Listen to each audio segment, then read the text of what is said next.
On the screen here, what we've got is, I've just clicked and logged in. We're going to get onto the walk pretty swiftly, and we're going to look at that data as well, that analysis and where all the insights go in a moment, David. But on my to-do column here, you can see I've set up a learning walk. So I've got 3 visits. We're looking at maths, year 8, and I've put the date in as well. So we're going to go see Bill, Mary and Phileas. So we've got 3 visits on this occasion, looking at the maths in one particular year group. So this could be a maths leader, could be teaching and learning, could be a head teacher, executive head teacher, whoever. It could be 2 people together.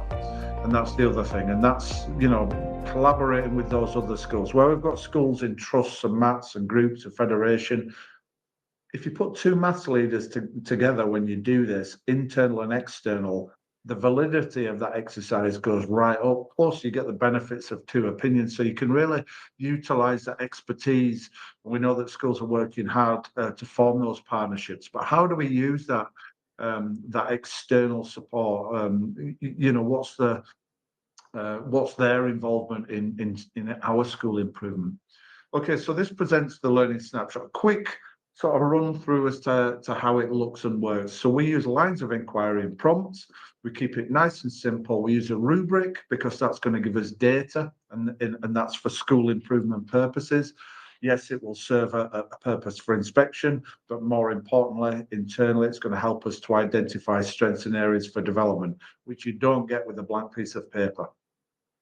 We're going to use terms here that we've put into the system that are in keeping with our sort of view on how this can be done. Prioritize, develop, effective, highly effective. So it's developmental. So we're looking at what the impact is of the teacher does rather than judging the teacher. And again, it's making those shifts and that transition from the way that we've done things previously, not to mention that everybody can be involved in this process. So this framework that we're looking at here, the Learning Snapshot, you could use for science, PE, year 8, year 9, year 10, whatever. It will fit the whole. We could use it for SEND. We could use it in any context because it just covers the 4 core areas of any lesson, and it cuts it down. It distills the whole process down. I really like that word when we're thinking about this, because all too often with learning walks, we've got descriptors and Ofsted standards and all these kind of school improvement plan, objectives woven in. The truth is, the more content we put into this, the longer you have to spend in the classroom to validate, and the longer the feedback is going to take, David. And I think that is one oversight that's common. So here we can see attitudes to learning, and we're going to evaluate. And on this occasion, we're going to say that that's effective. So we can see that the pupils are engaged. We're then looking to ask the question, what does the teacher do to engage the pupils? So in here, just 1 or 2 sentences, doesn't need to be excessive, because this is a 10-minute visit. So this is about creating that flow of professional dialogue. It's not about competency. It's not about turnaround. It could be, but on this occasion, and more often than not, it's going to be, try this. It's going to be, I love this, really like this. This is great. Those assurances that help staff to feel valued, that we talk about a lot, and the quality of positive feedback, David. We talk about the fact that sometimes that's not always forthcoming, or it's not easy to offer, don't we? We do. It's sometimes the easy option to generalize feedback, to give whole staff feedback. We talk about whole class feedback for children. Well, quite often we rely on giving whole staff feedback, where we might generally say, thank you very much, everybody. Whilst I did the learning walk with the school improvement partner or with the trustee or whoever it might be, everything was great. Thanks very much. Pat on the back. Let's move on. Where actually there are missed opportunities to have a very brief, even 30-second to 1 minute individual conversation to say, thanks very much. Can I just say, I loved this bit here. You're fantastic at that. I'd love to see more of that. In fact, I would like you to share that in the department meeting or whatever. That doesn't take long, does it? But it can really develop and help somebody, number one, with their esteem and how they're feeling about teaching, what they can offer to their colleagues. And if we don't tell them the things they're doing brilliantly well, no one may tell them. So it's a missed opportunity, and it's not hard to do. Yeah, and we talk about cultures. This is a part of the culture. This is there's nothing better I found as a leader than looking somebody in the eye and saying, I really like the way you do this. The response that you get from that and the motivation and the impact that that conversation can have is significant. But the difficulty is that feedback is quite often an afterthought and work gets in the way. So like I said, we focus on the process, but the feedback becomes less important. But that's where you're going to get your impact, not just professionally with regards to strengths and areas for development, but where teachers can go home feeling valued, because recognition is the number one thing from my experience that teachers thrive on, whether it's from parents, leaders, colleagues, pupils. How do we provide that? That recognition? What are our channels like? So on this occasion, we're going to look at some very quick, instant feedback in a moment. So let's take a little look. Attitudes to learning. I'm going to use the voice type here because we've got a device and this is great for saving time. I love the relationships that you have with the pupils, full stop. Why not consider the resources on offer to promote further engagement, full stop. Okay, so I'm saying it's effective, but what I'm also saying is that when it comes down to kind of behavior management and engagement, we could add some resources in there that would enrich and it would make it much more sort of tactile and active for those learners. So there you can see that we're saying it's effective, but try this and it could be highly effective. So we're benefiting from that collaboration. We're getting ideas and suggestions and advice from our colleagues. But we're also considering a next step. So try this. We can take that away and prioritize that conversation by checking that box. So that's a good way really to start, because most feedback that most teaching is good or better. Sometimes it's not, and sometimes we need a balance of challenge and support, and that can differ in any school. And that depends how, as a school, you weight this process, doesn't it? So on this occasion, I'm saying that's effective, and we've got a good, as you said, David, chance to sit down with a teacher and give them some really good feedback that's positive. But if it's anything less, we can, we're using the term develop, so it's not a pass or fail process, which I think it quite often can appear or feel like. So here, an area for development is fine. If you're in a high school teaching all of those domains and all of those programs and areas of study, some will be better than others, particularly when you times it by year 7, year 8, year 9, year 10, or whatever. So it's interesting because teachers, if they were going to self-evaluate, would often tell you that. So areas for development you would expect to have. It's up to your colleagues to be able to kind of help you with those. And I don't think that we do that particularly well. So again, the terminology, it's an invitation to say, try this. I suggest this because it's not always about line management, is it? It's sometimes just about work done, improvement between your team and between the colleagues. Sometimes we might have areas to prioritize, career stage, there's different things going on. So that's available and we can address that quickly. You'd rather know than not know, which I think is always my view. And so we can, and sometimes it will be highly effective. So we can identify the best practice as well. So celebrate the strongest, and all that's going to go into our dashboard. So we can then use that insight to be able to kind of inform our strategic planning. So this one, on this occasion, because we're using lines of inquiry and prompts, we can look to see what the teacher is doing. So is it the behavior management? Is it the relationships? Is it the seating, pitch, pace, progression? All of these things to promote engagement. What is it? So it can be different in each classroom. And that's a good thing because we don't expect all teachers to teach the same way. Management and organisation sounds a little bit square, but in actual fact, this is subject knowledge. So in here, we're looking at the preparation, the structure, how it's supported, the delivery, yes, the planning, the preparation, could be the use of resources, the use of IT, whatever it is. In this area, we're looking at that subject knowledge. So how is the teacher imparting and what strategies are used? And things like modelling, questioning, oracy, all of those things kind of can be woven into these areas, obviously. but we're only putting in there, as I did previously, 1 or 2 sentences, because it is about that quick feedback and, you know, creating a process where it's sort of more frequent than doing it twice a year. So it's about those kind of quick ideas, thoughts, turnaround, and so on. Pupil contributions, David, I'm going to hand over to you really just on this one. If we've looked at the behaviour and then we've looked at kind of the preparation and the organisation, the subject knowledge and the teaching, we're now thinking about the learning. How do you think we could use this to be able to kind of evaluate the impact?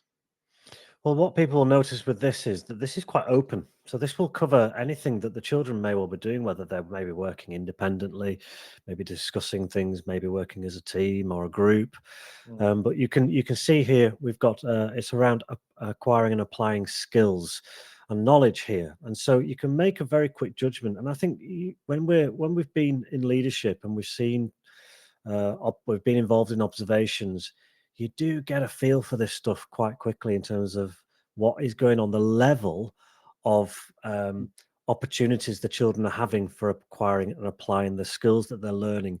So quite often they don't get enough of that time, you know, and so we might be in a position that you might be, David, in this lesson, and you might need to pause it at this point because you might not be seeing it at the exact point. So you can pause that using the pause button there and come back 10 minutes later, go and dip into another classroom, or, you know, if you need to make a cup of tea and come back, fine, do that. But you can certainly pause and come back at the end of the lesson and see what might have happened in terms of those skills being applied.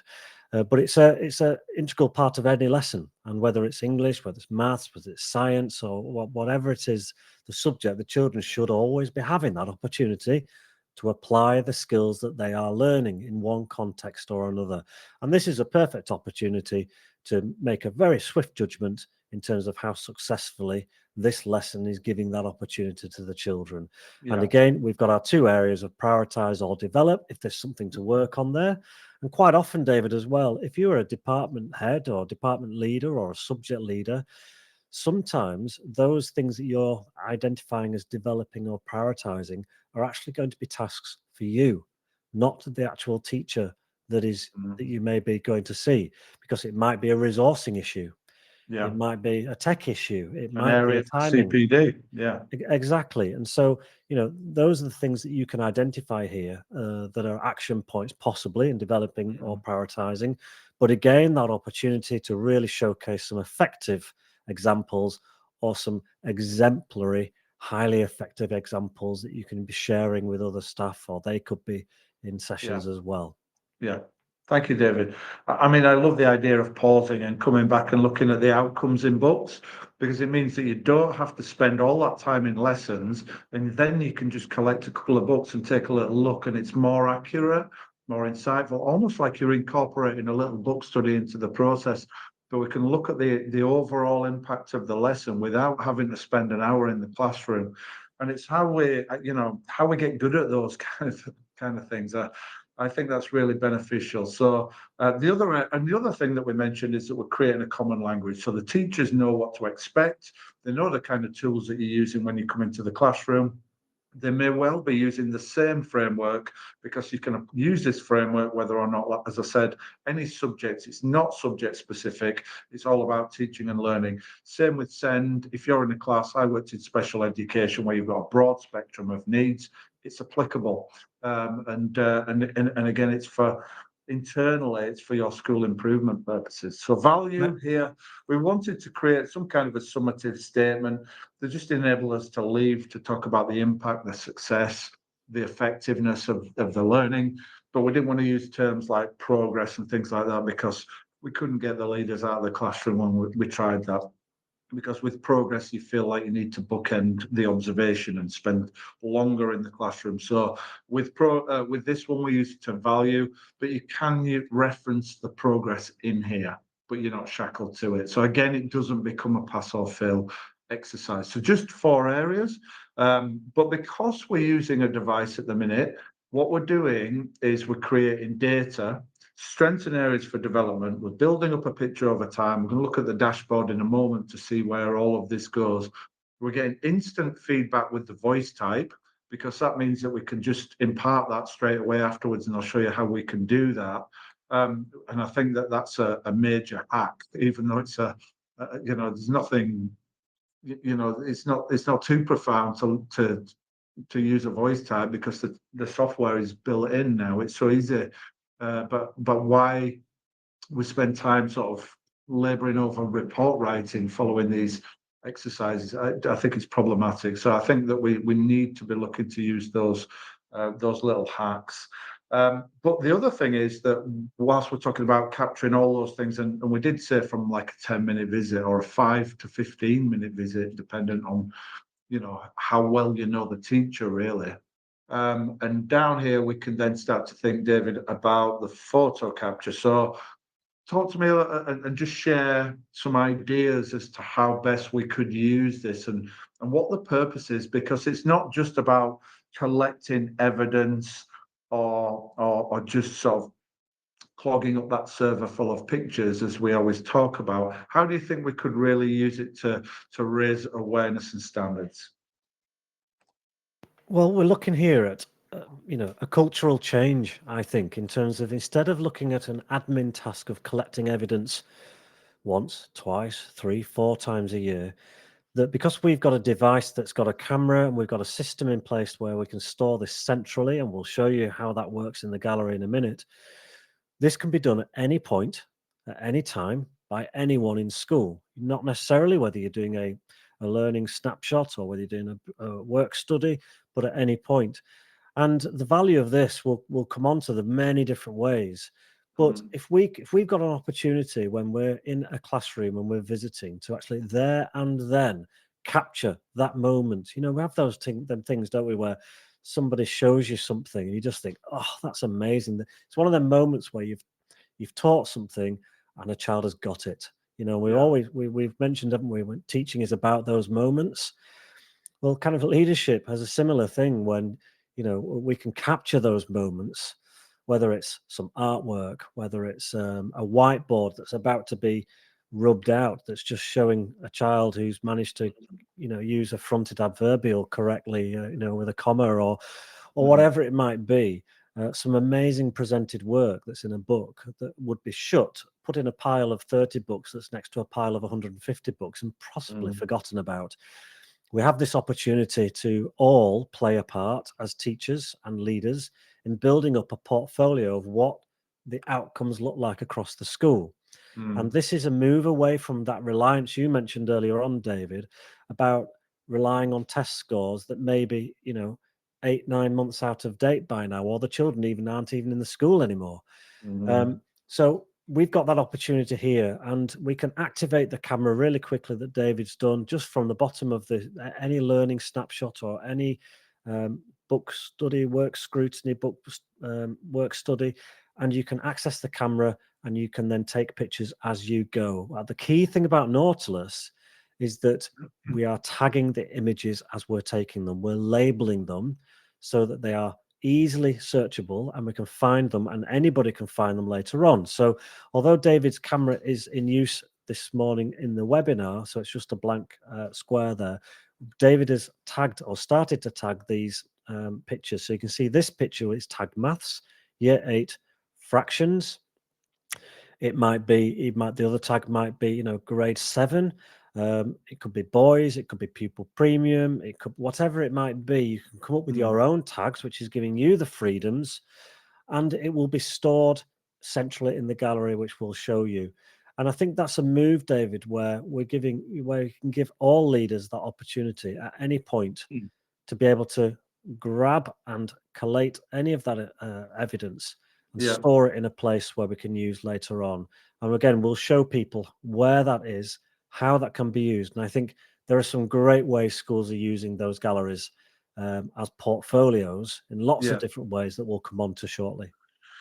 Yeah, interesting, because when we talk about a broad and balanced curriculum and our provision, what do we really mean, and why do we focus so, well, we know why, on the academics when we want to promote everything equal.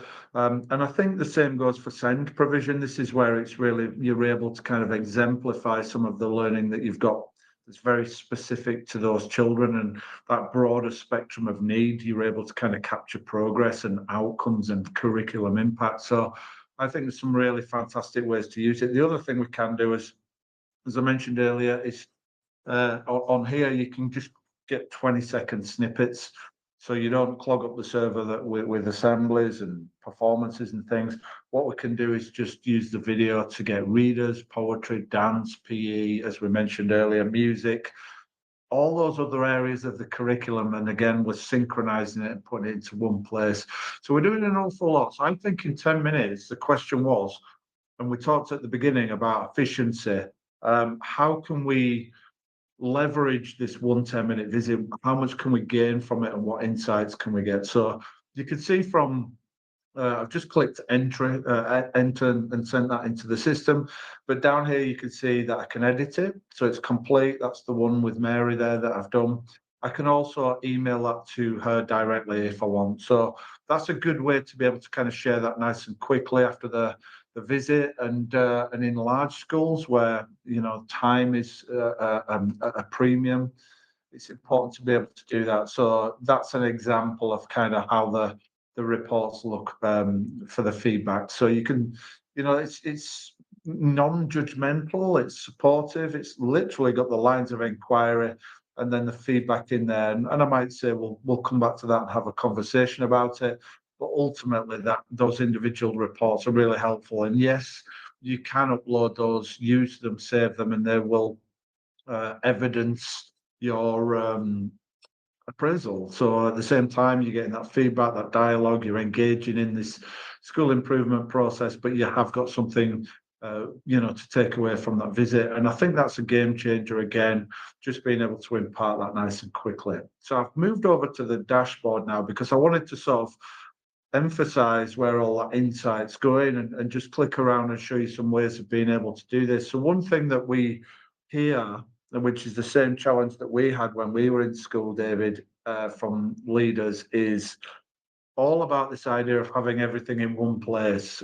People will say to us when we do demos, we do this, it's a bit paper-based and everything else, but you can see really, if you were going to look inside their head, it's kind of this selection of things, and they're struggling to kind of coordinate this and to be able to get the most out of it. So by funneling it all into one place, we can get lots of insights. I'm set with as a priority user, so a head teacher, but we could set this up for a department lead or a deputy head or a teacher, whatever your subject area is. We could make this subject specific, but I can see everything.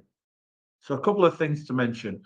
3.2 is my school average. 1 is low, 4 is high. That number is just for my benefit and for school improvement purposes. Takes all the data, gives us one aggregate outcome, and then we know what the average is. Yours will be different to mine. Then when we look at each individual activity that we've completed, it will also give us a ballpark figure. So an aggregate score there, 3.19, I can see that that's, in keeping with the school average. So I get a quick glance, a quick view, because we don't want excessive data. We don't want to have to drill down and filter and find. It's got to be quick. We've got to use it. We've got to create conversations. This is my current year, by the way, up here you can see. Then we split that into these 4 areas, so we can see the areas as well and how those equate on the outcomes and the terminology, the statements that we've used. And then we can see down there what we've used so far this year: learning snapshots, book studies, AFL snapshot, and also standard lesson observation. So those are the kind of tools that we're using. You can see the volume and obviously, again, the outcomes here. And if we move across to all time, it will now give us our bigger context. This number stays the same, by the way, because that is a one holistic number. But down here, we can see that's changed. And down here, we can see we've got a lot more going on in there as well. So we've got things like send to. So I'll keep talking while we've lost David for a minute there. So what we're going to do now really is just have a little think about how we can use this. So if we now come in and filter this by, let's say, biology, then what we can do is we could see what this looks like. We could see the range of activities that we've been using. We could see the outcomes, not that much because it's a demo account and the tools that we've used. If we want to then filter that by year 7, year 8, year 9, you get the idea. What we could do if we wanted to look at the department is we could look at biology, chemistry, and then down here where we've got the full range of GCSE and A-level programs of study, we can select those 3 areas, and then it will give us all of those outcomes. So I think David's on his way back. So we can look at it at individual subjects and departments as well. So that's really an incredible way to be able to kind of gain insights and make those comparisons, and then dip in further. And we'll do that in a moment to some of those reports. But if we move across as well to the headlines and keep those applied, what we can see here is our science. So you can see there, we've still got biology, chemistry, physics. We can see the overall outcomes for our team, and that, we can even, if we remove those, we can even see where we need to action. So we can look at our priority areas and who needs support. It might be to do with career stage. You will know there might be some contextual elements in school that need to be addressed, but that will be telling me how do we support those staff, particularly if we were using this to look at SEND. We can also obviously look and see where our strongest teaching is as well, so we could make those partnerships, and we could look to be able to utilize that. So lots of great ways to be able to do it. And like I say, I'm looking at the Department of Science, but if I remove all of these and clear them, then I can see what it looks like for the whole school. So if we just pop into, actually, we'll keep it as it was. We can also come across to the trends. And this is where we're really starting to benefit from all of that data, because we've provided lots of filters to be able to learn more. So if we just want to look at staff, if we just want to look at individual, learning book studies or things like that, we can get more and more insight, which I think is critical for kind of like a head teacher, because all of this insight is coming into one place. And just worth mentioning that I am a priority user. So therefore, what that means is that I get all of the insights that are coming through from everyone as a head teacher. If I was a leadership user, I wouldn't be able to access this, because not everybody needs to see this, and there's some sensitivity around it. If you're accountable for standards in the entire school, then this is your place to be able to talk about standards in teaching and learning, as we talked about earlier, without being sort of completely dependent on test scores. If I move just quickly across to the dashboard as well, I'll just show a couple of things before we sort of move across and have a little look at one of the reports. One is down here, the AI. So we've added AI now. And if we click into this, what it will do is it will take the last 20 reports that you've done, and it will create a summary. So the default statement there, we can apply that, and then we can just get that added insight. So again, it's kind of like we're putting all this insight into the system. How can we fully benefit and make sure that this has impact? So here you can see we can get some insights, some feedback. We can copy and paste it and send it and use it, governors, whatever it may be. We can change the terminology, and I think this is an interesting way to work as well, because I think this is about sort of tailoring things for your audience. So if I want a one paragraph supportive summary, it will change the language that we use to be able to share it. We can anonymize that as well. That means we can get back to staff the same day and say, thanks very much, validate that exercise and let them know it was really useful, and give them those kind of insights of what we do well or what we do less well. So I think that AI is certainly not for the sake of AI, David. No, and a couple of thoughts from you really on that, how we're using AI and how it's been applied to the platform really. yeah, I think one word that comes up a lot when I speak to schools around AI is ethics, and how we can ethically use it within the profession. And I think this is a really good example of getting AI to go through all that data, because the more you use it, the more your departments, your school use it, the data grows.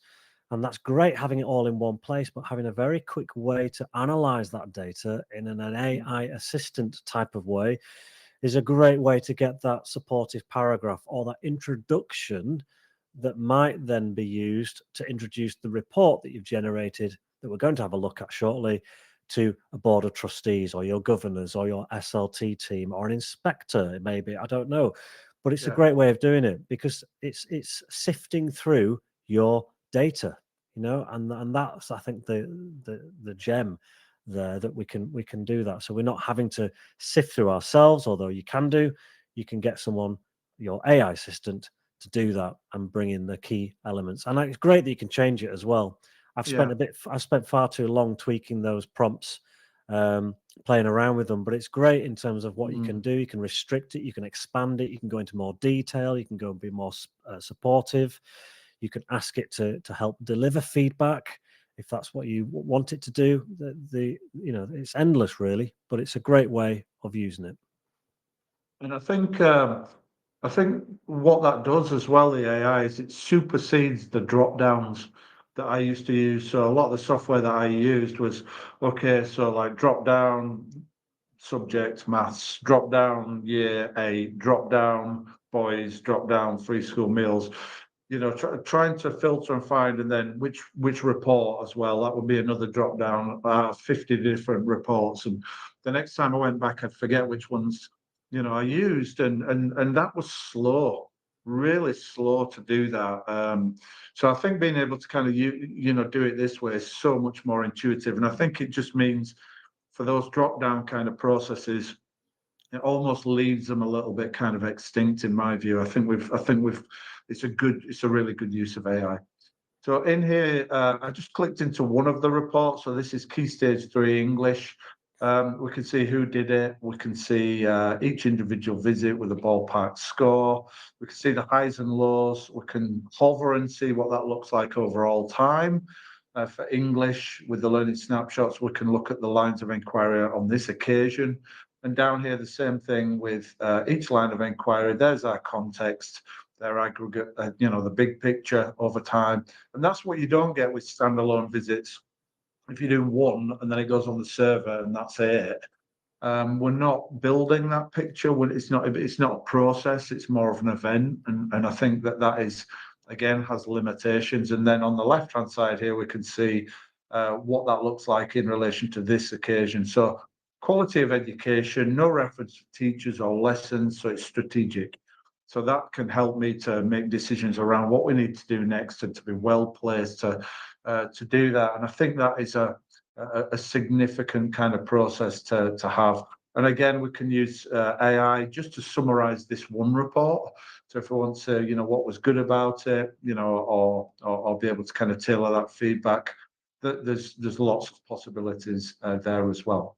Moving across to the gallery, because I think what we're doing in this session, David, is we're really starting to think about that iPad and how we can start to gain more and more from that process. And I think moving from that quick visit in the classroom to the data, to all of the filters and finding and reports and AI, and then looking at the gallery, we can really start to appreciate how we can make this 10-minute visit impact, can't we?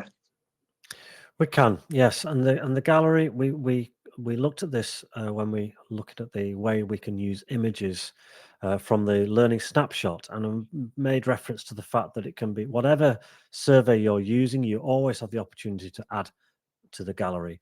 And so here we're really bypassing, David, the server model. We've looked at that in terms of, most schools are the same, that they have, the T drive. And the T drive, you've got the department drives, and the department drives, you've got the terms or the weeks, and in there you've got the visits, the pictures of the visit to the Space NASA Museum or whatever it might be, and they're there in existence in a single element. They're not drawn together, they're not linked together in any way, shape or form. But here in the gallery, we've got access to every single image. But remember, when David was inputting the images, he was tagging them. And with the tags, you've got the flexibility to add your own labels. So yes, you'll have your English and your maths and your different year groups and your grades. But then if you're working on certain aspects in your school, one of the priorities might be boys, it might be pupil premium or whatever. You can add these as well. So we've got here a whole host of images. David searched, I think it was art he searched for in here. So I was we've just got showing the grades, David. I wanted as well to emphasize, you've mentioned before now about the grades. Yeah, and so we're looking there in the subject of art, and within art, we can then drill down further and look at what grade 9 might look like in art, or grade 4. And this is more of a portfolio of what the school is saying the standards look like in your own school. This is us. This is what we deem to be what we've agreed grade 9 to look like, or grade 7 in English. And so David's moved on to writing here. So it's not just one tag you can do. We can go down and drill down in multiple ways. And so we've got an example here of some writing. And so this has been possibly taken during a book study. It might have been taken when someone was in a learning snapshot and they've just peered over the shoulder and said, "Oh, can I take a picture of that? That's fantastic." And they can add it straight in. And so it's a great way, David, to start producing things like portfolios, showcasing what certain standards look like in different areas of the curriculum in your school and how these are used. I think that's the key question, or the key point here, David. It's not about doing it. It's about how you're going to use it. And it's like everything, isn't it? What are you going to do with it and how are you going to use it? And so, this may well be, we've got here year 8 writing. This might be a teacher that's going in the gallery and showing the children what the expectations are for this unit. Yeah, It for might writing be, as well. Yeah, absolutely. yeah, it might be departmental training when we're really looking at moderating and making sure standards are the same across the department, that we can actually sit down in a meeting and say, look, this is the standard. These are the evidence we've got. Let's share these with the children. Can we all have a look at these? Can you all go and have 10 minutes? Go explore the writing tag, go explore the year 8 and year 9 tags and see what's there. And, it's building up teachers' own subject knowledge in terms of expectation. And we all know when we're driving up standards, expectations are the key. And if we can keep them aligned with the expectations of the school, then we have that word you mentioned earlier, David, which is consistency. And I think that's a key thing here, creating a consistent approach across the school in terms of what standards look like, what are our aims and objectives, and how on earth are we going to get there? And if we can share that to staff, and if we can share that to pupils and students, then I think we're using images a lot better than we may have been last year when we were just relying on a server approach and hosting them for evidence sake. Yeah, it's fascinating really how we declutter the classrooms and get rid of work and it goes home or whatever, when we could be storing it and using it for the next year in September to say this is what it should look like. This is the outcome in September. This is what a grade 9 should look like come June. So it's interesting how we can promote and exemplify those things and raise awareness, so we know in year 8 what it looks like in year 7 and year 9 and the progression in learning and the outcome. So many different ways to use it. And if you're in special education as well, I think that spectrum is even broader. So again, this is all relative, and you're able to kind of build up those samples where evidence for pupils with additional needs and SEND may not be in the books. It may not be in keeping with national expectations or grades or tests. It's all relative. So if that progress is relative to that child, we can capture that as well. And we can coordinate the gallery in a different way. But the other thing is, I keyed in send a moment ago. I think I could come into here and see those, because we can submit things as well. So we don't always have to be in the classroom. We could just populate the gallery. So if you said to the staff, could you do me a favor, take 3 pictures of A, B, and C next week? At the end of the week, I can come into here, key it could be pupil premium. I can come in and I can see those. I'm presented with those. I think the video as well is just a really good way to be able to kind of develop this even further. So once we start to kind of think about using video to be able to look at PE and things like that, or to be able to look at drama, these are the areas of the curriculum where it's really hard to And yet what we're doing is we're saying that this is valuable to us. It's equally as valuable as the other areas of the curriculum. And I just think that it's really rich. I think it's a great way to be able to kind of not do it for evidence sake, but to be able to present things in a way where you can celebrate, but more importantly, as you say, you can assess and moderate, so people know what those outcomes can look like. Also, get some inspiration. Those videos, I'd be clicking into there, with the PE. It's hard to be able to get that specialism to be able to share best practice. So, we could put some samples in there, and if you're head of PE and you've got somebody new coming in, you can click in there and you could learn what you could, lesson starts and things like that, warm up activities, all kinds of different samples that you could use to raise standards. I mean, David, Yeah. how else is a PE department supposed to evidence skill development in javelin throwing? Yeah, From a video of some children picking up a javelin and throwing for the first time to 3 or 4 or 5 lessons down the line when they've looked at hip swinging and they've looked at balance and technique and showcasing that through little short 5-10 second videos. It's a game changer in terms of being able to evidence that kind of stuff. And the what we're hearing from PE teachers, music teachers, DT, is they're using this really well and showcasing that skill development or techniques in art and things like that, and drama, like you said. It is a game changer, and it should be being used. We've had this technology in our fingertips, for years now. Yet this is one way we can use it and have it evidenced, so that we can showcase those amazing things happening. Yeah, thanks, David. So we'll take just a quick look at one or two of the other frameworks before we finish off. And I suppose one thing I should have said earlier is that on our system, you can create your own content. So we'll take a little look at the Builder, which is the built-in editing suite. So you can edit the content that you've looked at today in the learning walks. But more importantly, as a team in your school, you can create your own toolkit with maybe 3 or 4 different kind of performers that you can use with your team. I think one thing that we help with is being able to help schools as to what makes a good learning walk, what makes a good book study, and those kind of the design of it, and how you can use those, because you don't need a massive toolkit if you've got those filters and the dashboard. If you've got one framework like the snapshot and you apply it to your to English year 9, then obviously the insights are going to, we're going to be able to filter and kind of learn more from that one framework, and we could be using the same one for science in the afternoon. So that common language, that simplicity, it's all key. Book studies are really interesting ones, because I think that the book studies, really on how focused, how do we guide our team if we've got a responsibility for teaching and learning? What tools do we give to our team to be able to do a good book study? And if they've got an hour of leadership management time, what do we get from that? And we know that costs around about £1,200 a year to schools to provide an hour of leadership management time. But how does it impact?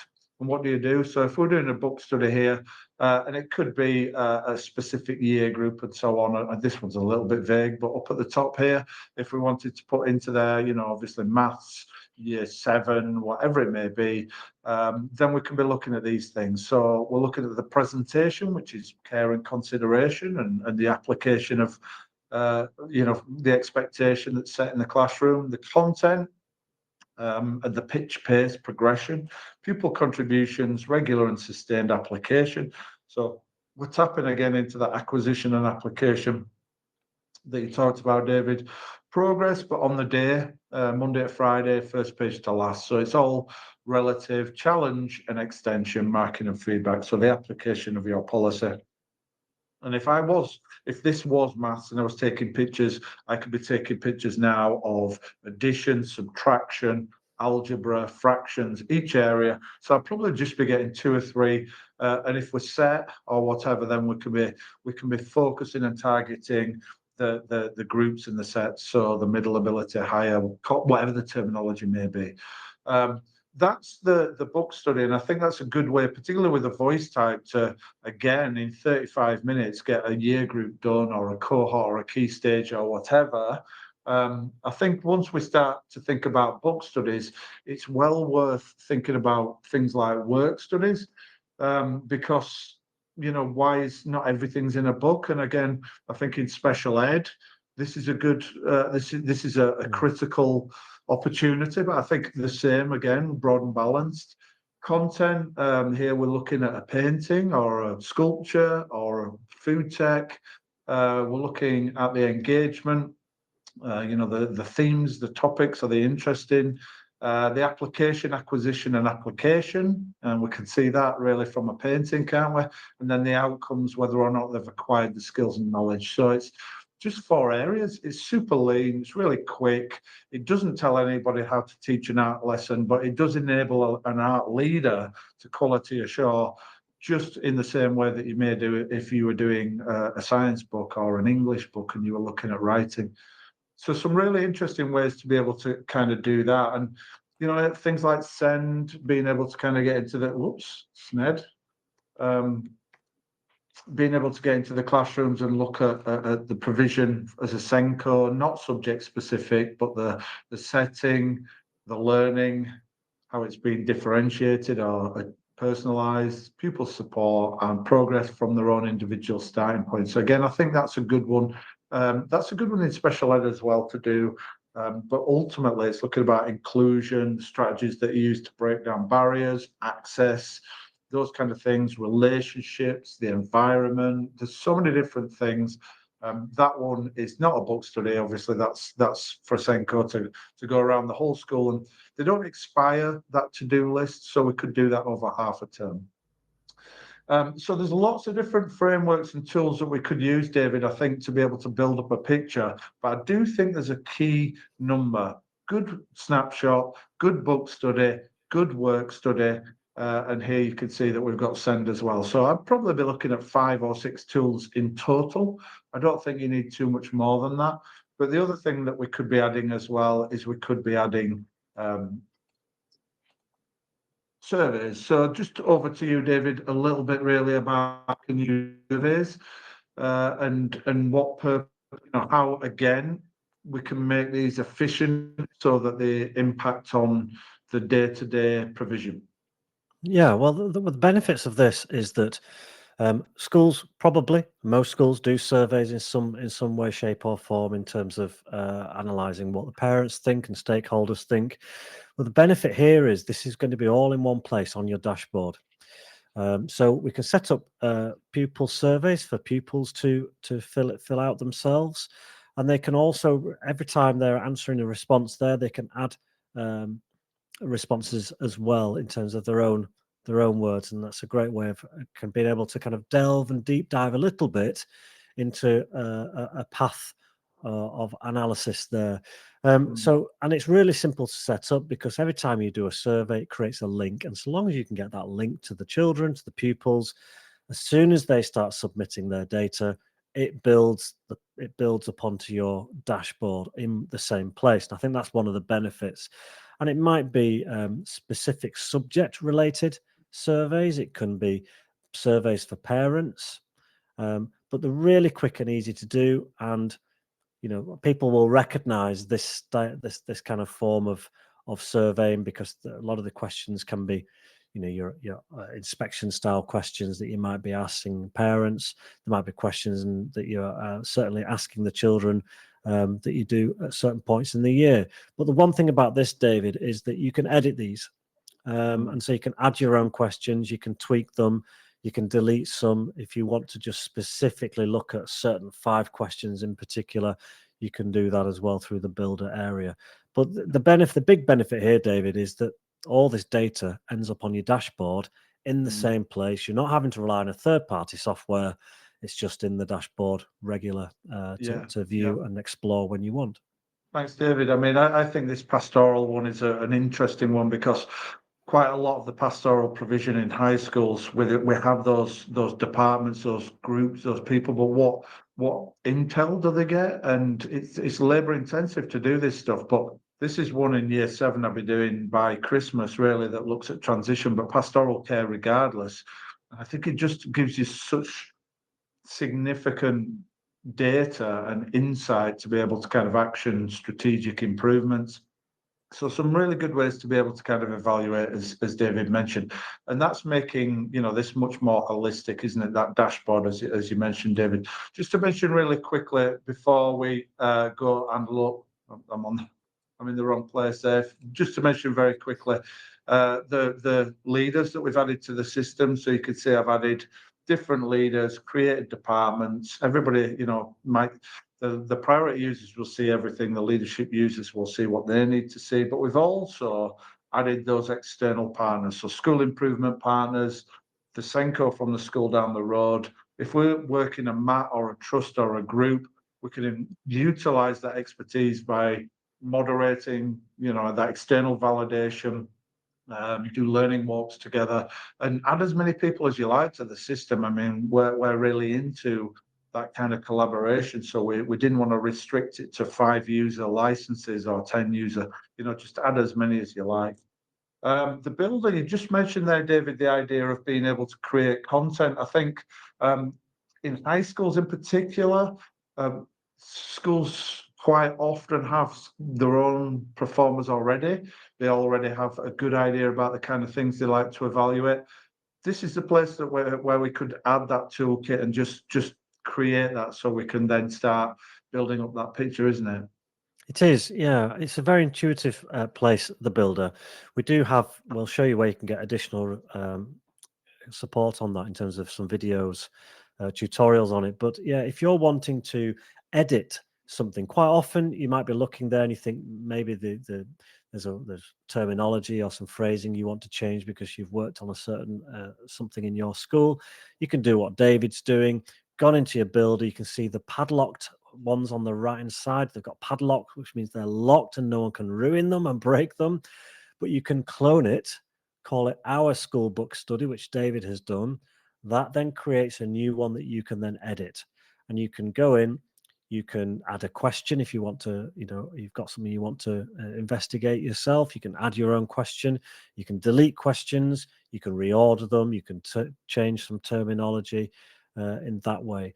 If you want to create your own, then you can select new survey in the top left there, create your questions, your lines of inquiry, your responses in exactly the same way. And we do have very short videos to support you on that in the YouTube channel as you go through, but most people can go in and they can figure that out. It's quite easy to do.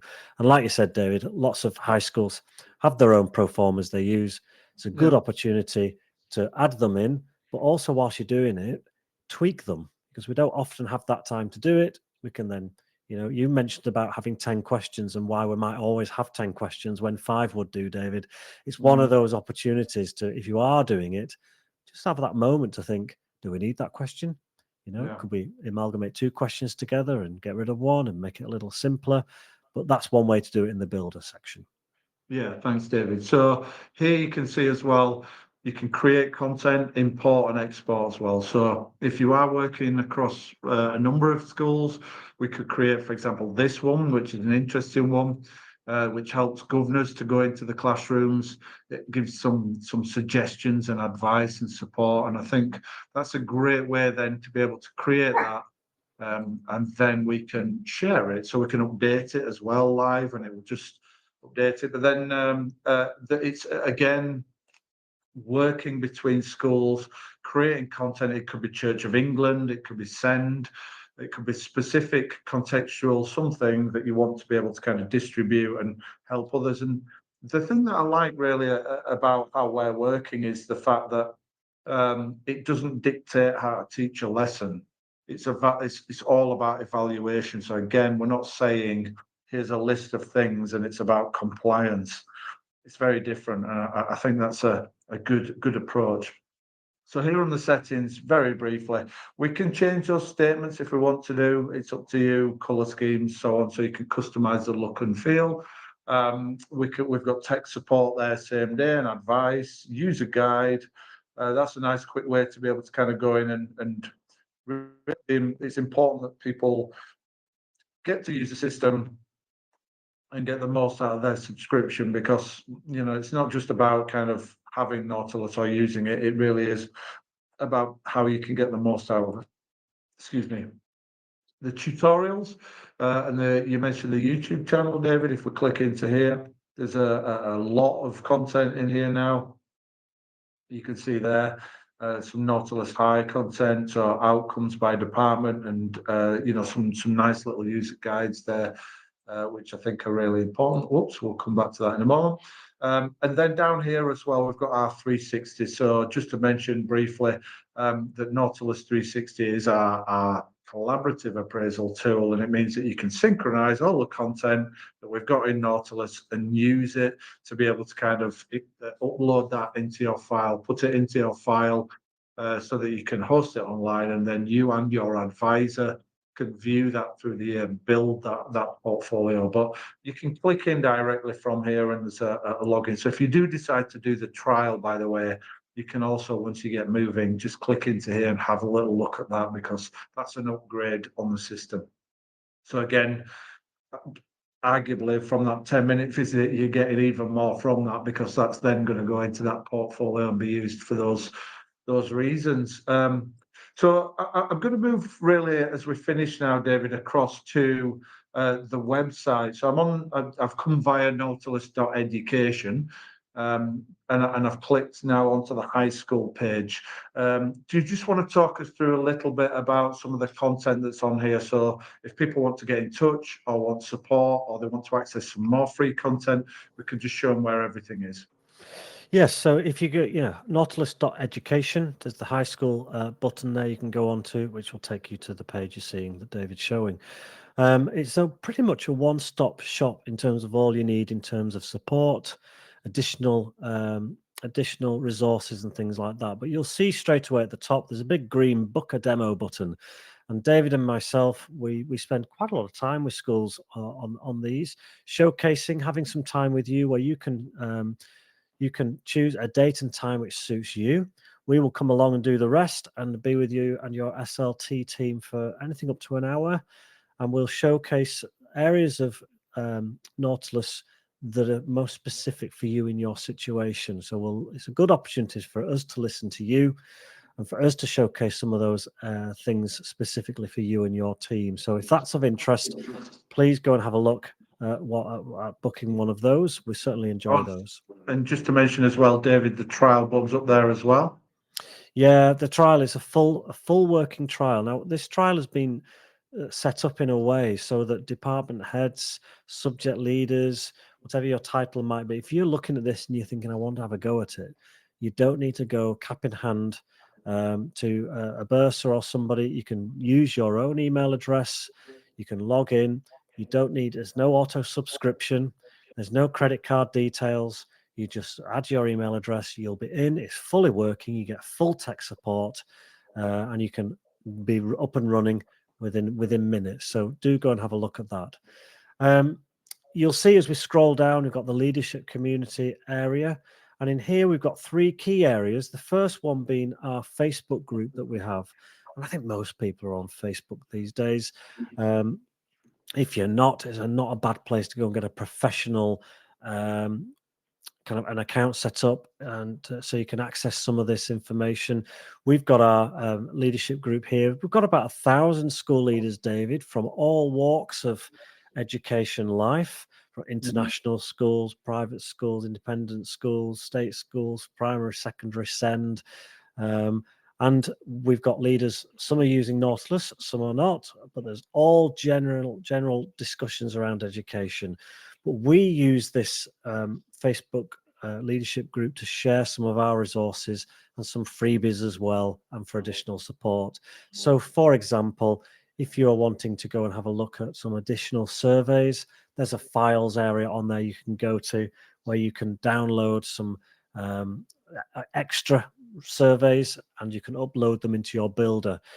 So that's one place to certainly go and have a look at and explore. Really simple. And again, we've got little 2-minute videos in YouTube channel that explain how you can do that. We've got a termly newsletter, which you might be deceived into thinking it's a single sheet of A4. It is not. It's a fully interactive kind of document full of articles and guest articles around the world of education. This, David, reminds me of when I was in school, and on our staff room table, we used to get things delivered to put there from the local authority, like the jobs section, you know, and things. This is one of those staff room table. That's the one, yes. This is something you can put on, you know, the staff room virtual table, if you have one, where it's showcasing all sorts of things that you can have a look at and read through of articles of interest to staff and leaders in all phases of your school. So do have a look at those. We're working on our next one as we speak. The third area there is the webinars. Now, me and David do these every week on Wednesdays. I mean, on Fridays, sorry. Sometimes we go a bit mad and we do 2 in a week. But keep an eye on these, because we've got loads of different ones coming up for subject leaders. We've got ones for head teachers. We've got ones for SEND leaders, international schools. They're all covered in there, and so you can book on them. And if you've enjoyed looking at this video today, and you're thinking that your colleague might enjoy the Smarter SEND one or the subject leadership, you can forward that on to them or just book them on. It's just not going to cost you anything, because these are all free.